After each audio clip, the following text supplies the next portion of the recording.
More timeboxing insights, ramp scaling and polar switching. Written by Khatzumoto, posted probably in April of 2018.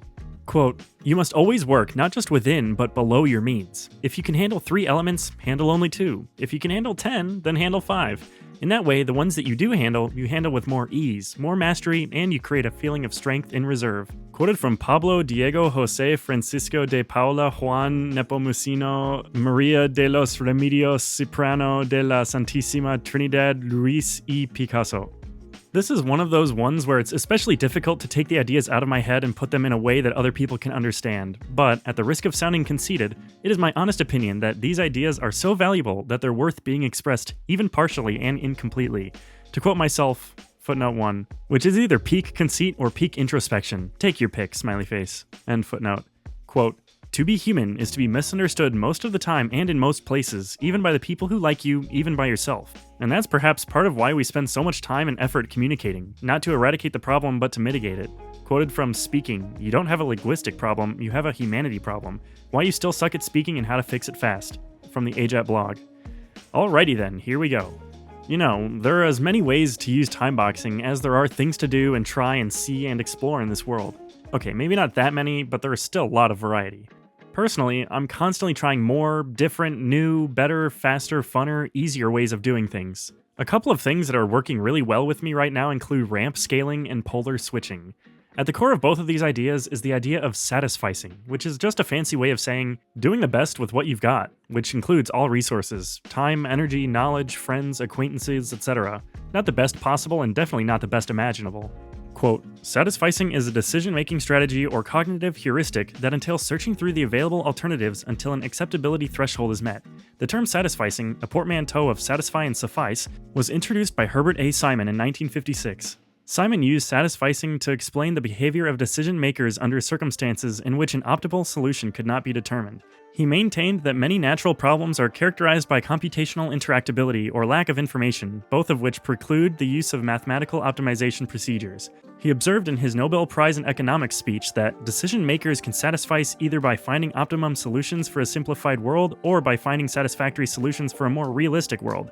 Neither approach, in general, dominates the other, and both have continued to coexist in the world of management science.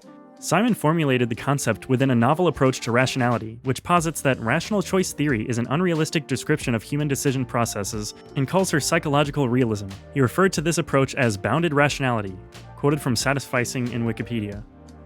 Theoretically, theory and practice are the same. In practice, they're not even the same type of thing. You might call it the theory of task relativity. Never do your absolute best. Do your best within the context, that is, your best relative to what you've got. What is your context? Well, the time box is your context. Your physical energy is your context. Your physical location is your context. Whether or not you're next to your computer is your context. All the particulars and limitations of time, space, and resources are your context. You want to do your best within these limitations, not outside them. There is nothing for you outside them, except for the eternal emptiness of perfectionism. Ironically, however, doing the best you can with what you have, actually, if we're to follow Pablo Picasso's advice, with less than what you have, is what will produce transcendent, man, I hope I'm spelling this word right, success for you. Don't believe me? Think, for a second, about all the things you love. Star Wars, Legend of the Galactic Heroes, smartphones, custard pudding, homemade popcorn with coconut oil and nutritional yeast, Enduma, that manic pixie dream girl from that movie. All these things are finite and limited, and yet they're so awesome it's almost otherworldly. The irony then is this: we do not create despite our limitations, but because of them. Limits set us free. Now, Nick Carr, footnote 2, writer of The Shallows, What the Internet is Doing to Our Brains, end footnote, and many dyspeptic others, like Adam Alter of Irresistible, The Rise of Addictive Technology and the Business of Keeping Us Hooked, argue that our modern technology is somehow freaking up our attention spans. I think that that's categorically untrue. Categorically. And not just because ADHD does not exist. Footnote 3. Here's an Amazon link to ADHD Does Not Exist, The Truth About Attention Deficit and Hyperactivity Disorder, Kindle edition, by Richard Saul, end footnote. But because of what does exist. And what exists is boring shiz that nobody wants to do. Boring shiz has and always will be boring. But that's not all. Part of the issue with how we, all of humanity that's engaging with modern technology, are behaving is also due to the freedom we now enjoy. The price of personal freedom, however, is personal responsibility, and very often we, myself unfortunately included, are unwilling to pay that price. You see, there used to exist many more external circumstances and triggers that forced certain good, quote-unquote good, behaviors on us. Refined sugar used to be too expensive for anybody but actual royalty. A thick Tolstoy book was the Game of Thrones of its day. If Tolstoy were alive today, he'd be writing his own Netflix or HBO series, not Russian doorstopper novels like some hipster. Now though, we can all do bad things on the cheap, and ain't nobody gonna stop us. Again, part of it is a new epical societal freedom, another part of it is simply the freedom that every non-minor, every legal adult in every society that has ever existed, enjoys, but that not all of us adults exercise with the greatest wisdom and facility until a relatively advanced age, if indeed we ever do at all. That's a lot of comma-delimited parenthetic asides for one paragraph, but hopefully you're catching my drift. Having said that, this isn't an invitation to wantonly wallow in pop culture to the exclusion of high culture. Footnote 4. High culture is just ancient pop culture. Not that there's anything wrong with that, but it is the truth, and it's fine to ignore it for most of the time, but denying it outright is like refusing to accept that humans are animals. End footnote. That our ancestors, in the widest sense, have left us. Just because we can watch Netflix and YouTube all day and eat them carbs, that definitely doesn't mean that we should. Polar switching. Okay, so what is polar switching? It's easy. So easy in fact that it may even seem anticlimactic. Be not fooled. The first thing you're going to need to do with polar switching is to make a to-do list. Yes, despite all my posturing about gloafing and arrogantly poo-pooing the great David Allen's work from a great height, writing down things you need to do or intend to do still works and is still awesome. Brian Tracy, the Canadian-American author of personal development classics like Change Your Thinking, Change Your Life, and Eat That Frog, may be old-fashioned, but that doesn't mean he's wrong. The cooler and more elegant ideas from Tim Ferriss, 4-Hour Workweek, and Richard Koch, 80-20, work because of the great Alan Covey Tracy Foundation, not in spite of it. At the very least, the ideas are not mutually exclusive. For best results, I strongly recommend you write this list on paper. Digitize it for archival purposes if you like, but always come back to paper. Are we being a little hipsterish? Footnote 5. Quote, "The Hipster PDA is a paper-based personal organizer popularized by Merlin Mann. Originally a tongue-in-cheek reaction to the increasing expense and complexity of personal digital assistance, the Hipster PDA, said to stand for Parietal Disgorgement Aid, and often abbreviated to HPDA, simply compromises a sheaf of index cards held together by a binder clip. Following widespread coverage in the media and blogs, the HPDA has become a popular personal management tool, particularly with followers of David Allen's Getting Things Done methodology." Quoted from Hipster PDA and Wikipedia. End footnote. Perhaps, but also eminently practical. You see, it's far too easy to turn on a glowing rectangle, desktop PC, laptop, smartphone, and completely lose track of why you were there in the first place. And then you just default to whatever your YouTube or Amazon or Twitter or whatever social media algorithm has decided you should see or might be interested in. In the immortal words of Haji from The Real Adventures of Johnny Quest, this is not good. This is a recipe for frustration and mediocrity. Needless to say, frustration and permanent suckiness are precisely what we do not want. Fortunately, polar switching is a recipe for fun and awesomeness, so here's how you do it. 1. Write a to-do list. Not for forever or even for the whole day. Footnote 6. Quote, "Honestly, the best scheduling for me has always been timeboxing. I can schedule the next 15 to 20 minutes and actually follow through on that. I can't schedule the next day in advance and detail what I'm going to do every hour. If you timebox enough and change your environment to accommodate, then it will become a habit. That habit will eventually be your schedule." Quoted from Why You Should Never Ever Schedule Study Time for a Language on the AJATT blog. End footnote. Just for the next, 5 to 60 or 90 minutes.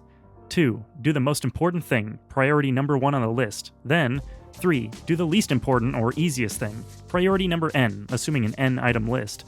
Then 4. Go back to step 2. This oscillation between hardest and easiest will give you the balance you need to move forward without killing your golden goose. Incidentally, Tony Schwartz is a big fan of oscillation, and he's the first person who ever pointed out to me that it is the guiding principle of nature. Natural systems oscillate between tension and relaxation. Wait, what the freak am I talking about, you say? Just this. Human beings are not machines. Heck, even machines aren't machines. No machine, literal or metaphorical, animal or mechanical, can work at 100% efficiency 100% of the time. Trying to do that will, literally and/or figuratively, kill it. Working flat out without resting is why many Japanese salarymen eventually just keel over and die every now and then. You need to work in a way and at a pace that enables you to continue to work for a long time. This is a binary choice, because your only other quote-unquote choice, if it's even worth calling it that, is to try to force too much work, too hard, too fast, which will very quickly, sometimes instantly, lead you to getting no work done at all, whether thanks to burnout or procrastination. So that's polar switching. What about ramp scaling? Ramp scaling. Well, this one's even easier. Remember how a few paragraphs ago we talked about how the real problem is freedom, not technology?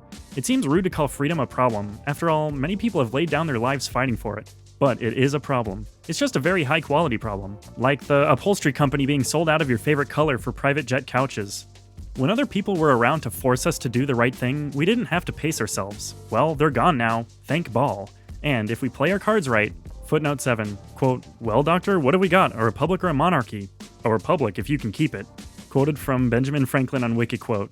End footnote. They won't ever be back. We will have our freedom if we can keep it, and in order to do that, we need to learn how to exercise it, not return to a Luddite utopia that never did, never could, and never will exist. So, we have to pace ourselves. Ramp scaling allows us to do just that. The idea is simple. Use incremental timeboxing anytime you're faced with doing something valuable and important, and even fun, but that you're not getting around to doing because it seems too complicated or daunting. Remember, nothing is too hard, but many things are too big and need to be broken up like ATT, except even smaller. Mental sports are physical sports. Why? Because everything is everything. You wouldn't try to do something physically taxing without doing all sorts of preparation, assuming basic sanity, of course, as well as resting a lot afterwards. Mentally taxing activity is the same. It's ludicrous for us to expect to go into doing something full bore right from the word go. That's like expecting sex to start with orgasms. I mean, it might be nice, but that's not gonna happen. The problem is not that smartphones are making us stupid. The problem is that we're expecting Herculean, Tolstoyan levels of focus apropos of nothing. Our expectations are violently high. Don't be a tech curmudgeon. Instead, use ramp scaling, incremental timeboxing. 1. Work on your Pico project for just 1 minute. Just 1. 2. Then start again, this time for 2 minutes. 3. Time up? Good, now go at it for 3 minutes. 4. Then 4, 5, 5, 6, 6, 7. Keep adding a minute until you can do no more. 8. Don't take breaks between these time boxes. Just keep rolling. What? 9. And when you can't do another n+1 time box because you're either done or out of juice? 10. Then stop and rest for as long as you need to. An hour, 6 hours, a day, a week, a month, whatever. Haven't figured out how to gamify the resting part yet. Pro tip. Always rest longer than you worked. At a bare minimum, rest for at least half as long as you worked. Do not kill the goose. She can only lay your golden eggs while she's alive.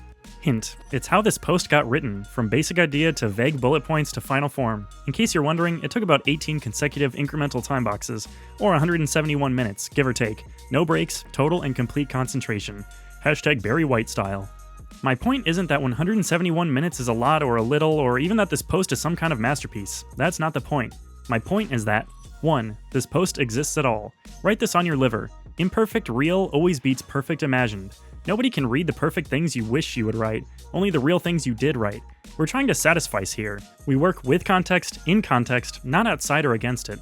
And 2, there is no way that I could have concentrated for almost 3 hours if that had been my initial goal. That is not a winnable game. Heck, even 3 minutes would have been too much. I started with an almost pathetically paltry dream, 1 minute, and worked up from there, gradually amassing experience and confidence, gradually racking up wins. This is a lesson that has wide application across all of life. It's a bottom-up process rather than a Soviet Harvard top-down one. And another thing. You can't just eat frogs. You want to make your life so that it doesn't involve metaphorical eating of things you don't like. But putting off the things you love, but that are amorphous or complicated, won't make you happy either. The trick is to ramp up into it. You gradually scale up your time box size to match and assist your level of concentration. It's this smooth, natural gradient. Sex isn't fun when forced, and it's supposedly the gold standard of pleasure. When we want to express how pleasurable something is, we compare it to sex. Even the things that are quote-unquote better than sex, like crushing your enemies, seeing them driven before you, and hearing the lamentation of their women, are being compared to sex. In case you're wondering, I'm trying to see how many times I can say the word sex without it seeming awkward. Oh wait, too late.